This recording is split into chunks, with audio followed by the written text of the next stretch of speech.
তারা মিথ্যা আশা দেখাইবেন, আসবেন না, দরকার নাই।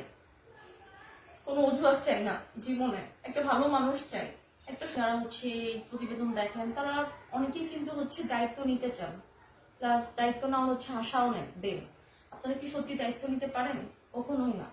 আপনারা কি করেন, প্রথম 1 মাস 2 মাস খুব সুন্দর করে কথা বলেন, তারপরে পরিবারের অজুহাত দেখায় ছেড়ে দেন। আমার পরিবার মানবে না, পরিবার গ্রামে নতুন মেয়ে ঠিক করছে। কেন আপনারা করেন এগুলো? যদি পরিবারকে ছাড়া নিজের মতো করে নিজে বিয়ে করতে পারেন, তাহলেই একটা মেয়ে দায়িত্ব নিতে আসে। কেন ভাই আপনারা বারবার আমাদেরকে ধোঁকা দেন, বারবার কষ্ট দেন, আশা দিয়ে আশা ভাঙ্গান?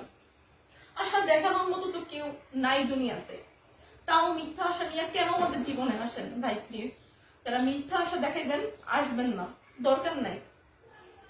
কোনো অজুহাত চাই না জীবনে, একটা ভালো মানুষ চাই।